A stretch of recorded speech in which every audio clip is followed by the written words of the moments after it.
Hello, everybody. Welcome to day 3 of the Disability Work Canada Conference. We are really looking forward to our discussion today. Please join me in our afternoon of session and listening to the discussions that we are about to have. My name is Kathy Hawkins, and I am the manager of InclusionNL, which is the corporate program of Empower, the Disability Resource Center here in Newfoundland. I would really like to thank the steering committee for the invitation to come and be your MC today. I'm really delighted to be a part of this conference.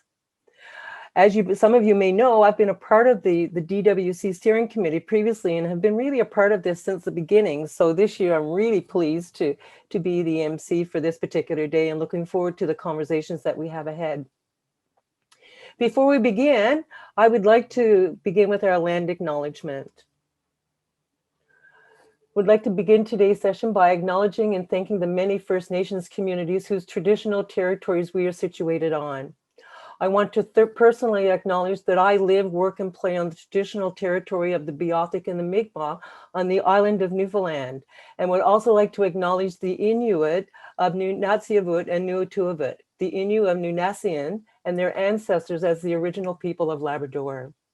For generation upon generation, First Nations people have long been stewards of the land and waters across our country, and I want to thank them for their knowledge and their wisdom. So before we get started today, and I turn it over to the experts that we have lined up in our panels, I really want to talk about the accessibility features and your experiences and what we have to move forward. Information about the accessibility features for the conference platform are available in the FAQ section on the conference website. Live sessions and all the Q&As, we are providing accessibility features such as bilingual closed captioning and ASL interpretation. Captions are also available for live parts of the session through the streaming URL, as well as by clicking the closed caption button at the bottoms of your screen. When a pre-recorded video is being played, the embedded captions on the videos are available and the ASL interpreter will be available. The view of the video of the ASL interpreter on your screen, please click the view option button at the top of your screen, and then you will click the off the side-by-side mode in the drop-down menu. This will change the video display so that you'll be able to see the ASL interpreter. If you're navigating the website and it's not accessible to you, you can send us an email to receive an alternative agenda in Word with links that will connect you directly to the sessions. We have received some feedback from delegates regarding the chat feature. On Friday, you received an email letting you know that the chat will be opened for you to chat with your fellow conference attendees. However, unfortunately, opening up the chat will create accessibility issues for people who are using screen readers. Therefore, we will keep the chat open options so that you can only chat with the panelists. Technical supports. There is a chat box for technical support available at the bottom right corner of your website for those who are having trouble accessing the virtual sessions. You can also visit the FAQ page on the conference website for answers to common questions. Please note that you would have to refresh your page for updates to the agenda and the FAQ pages. If you're looking for guidance on how to actually watch the sessions, first of all, you must add the sessions that you want to watch to your personal agenda.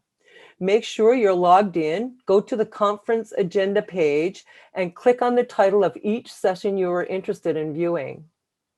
Add it to your agenda by clicking the Register and Add to My Agenda button.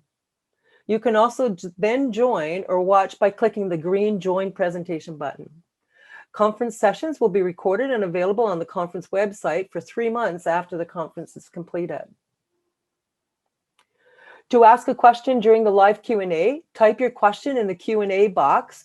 This Q&A box will be monitored and moderated during the Q&A sessions. You may also want to raise your hand in Zoom, and the panelists will then unmute you, and then you can ask your question. Just to provide some conference highlights from day 1 and day 2 before we move into our day. We've seen a lot of interest. We have well over 350 registrants, people from coast to coast, and the daily attendance has varied. In day 1, we had 240. In day 2, we had 200, and we're looking for even 200 plus more again today. We've had a wide variety of stakeholders participating as speakers, panelists, moderators, organizations serving persons with disabilities, advocacy groups, government officials, business, labor. Many speakers have lived experience, and some of those experiences are intersectional in nature. Influential people are paying attention to our work. Minister Qualtrough referred to the Pan-Canadian Strategy for Disability and Work in her remarks. Canada's ambassador to the UN, Bob Ray, referred to the work of Canadian organizations helping to implement the UN Convention on the Rights of Persons with Disabilities. We are getting closer to a permanent investment in the income security for people with disabilities through the recent announcement in the throne speech for a new Canadian disability benefit. On day one, we heard in our income security panel about the policy primer developed by Sherry Torngeman through work with IRIS, and would strongly encourage you to take a look at that policy primer and learn more about how this is going to impact income security for folks with disabilities. This year, we are seeing more of an intersectional understanding of employment for new immigrants, gender, mental health, Indigenous, and how we need to ensure that this is in our strategy.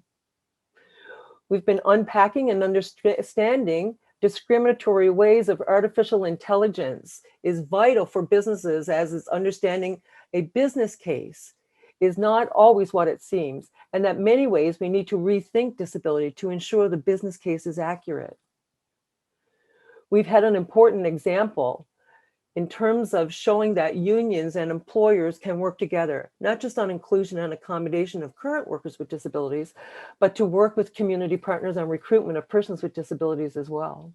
And we're seeing an awful lot of promising initiatives across the country. So let's get to today's theme. It is going to be packed with rich insights and discussions as we take a closer look at strengthening supports for workers. We're going to learn more about the ways to take charge during changing times, transitions from school to work, bridging gaps for workers, and supports for inclusive employment. And now it's my pleasure to turn it over to Maureen Han, who will moderate our first session. Thanks, everybody.